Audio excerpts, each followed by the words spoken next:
Pour cette nouvelle mouture Jazz in Loctudie, nous avons voulu revendiquer et affirmer l'ancrage local.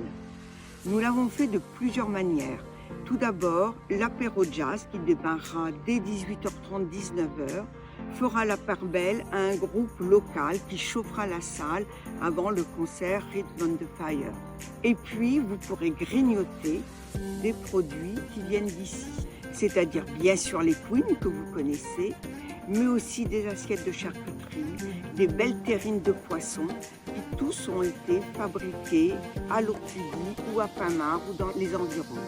Nous allons introduire du kombucha en plus du cidre, de la bière, qui lui aussi est fabriqué à Plonéour-Lanverne. Deuxièmement, il y aura une tombola. J'ai vraiment souhaité qu'il y ait des belles surprises, que ça soit festif pendant le concert. Nous avons fait le tour des commerçants de Loctudie et de Pont-l'Abbé qui ont tous répondu présents et vous aurez plus d'une dizaine de lots à gagner pendant cette soirée. Alors pour continuer avec cet ancrage local, je vous propose de découvrir Noé Kodija qui va nous animer toute l'apéro jazz et surtout il reviendra à la fin avec tous les musiciens pour animer une jam. Alors une jam session, je ne sais pas si vous savez ce que c'est. Moi, je vais le découvrir avec vous. C'est une session d'improvisation où nous pourrons applaudir en chœur avec à nouveau un rythme de jazz incroyable et une énergie d'enfer. Alors, quand as-tu commencé la trompette?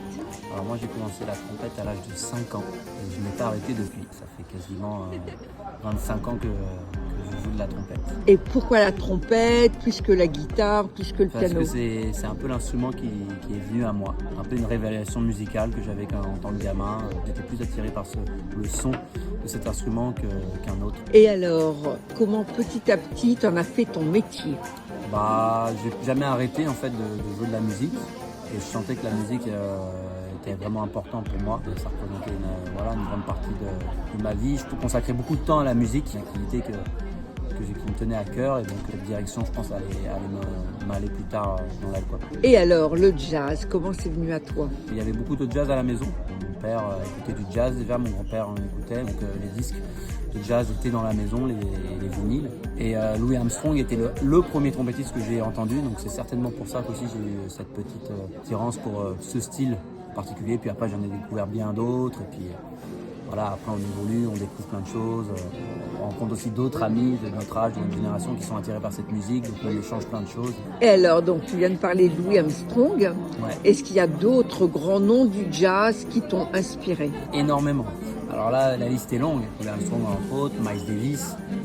Bon là, c'est les plus grands forcément. Il y en a plein d'autres, un peu peut-être moins connus, qui sont plus rattachés à une catégorie dans un style de jazz particulier. Je pense à Lee Morgan, à Don Albert, Kenny Dorham, Clifford Brown. Voilà, ça c'est plus la période bop qui m'a beaucoup influencé. Et puis après, il y a aussi Clark Terry, que j'aime énormément. Alors, Loctudie, le festival Jazz in Loctudie, pourquoi tu as voulu en faire partie? Loctudie, déjà premièrement, moi j'y habite. J'ai une maison là-bas, donc du coup je suis beaucoup attaché à ce petit port de Loctudie. Et aussi moi j'ai des racines bretonnes, je vis en Bretagne depuis mes 1 an, donc bien avant que j'ai commencé la trompette, tout prend sens un peu pour moi. Et puis il y a du jazz et on est en Bretagne. J'ai pas besoin d'en dire plus, je pense. C'est super agréable de jouer chez soi et une région qu'on adore et qu'on fréquente depuis longtemps. Alors, tu vas faire swinger les spectateurs pendant un apéro jazz. Pourquoi le côté convivial fait partie des racines du jazz? Et parce que voilà, ça rend la musique accessible, ça nous met à l'aise, ça détend l'atmosphère. Et alors, tu vas animer la jam. Alors, dis-nous en plus. Et la jam, c'est l'essence même du jazz. La jam, c'est ce qui permet en fait à des musiciens qui ne se connaissaient pas de se réunir sur la scène et de jouer un morceau et d'improviser. Et donc l'improvisation, c'est vraiment ce qui rassemble les jazzman. L'improvisation, c'est l'ingrédient secret de cette musique.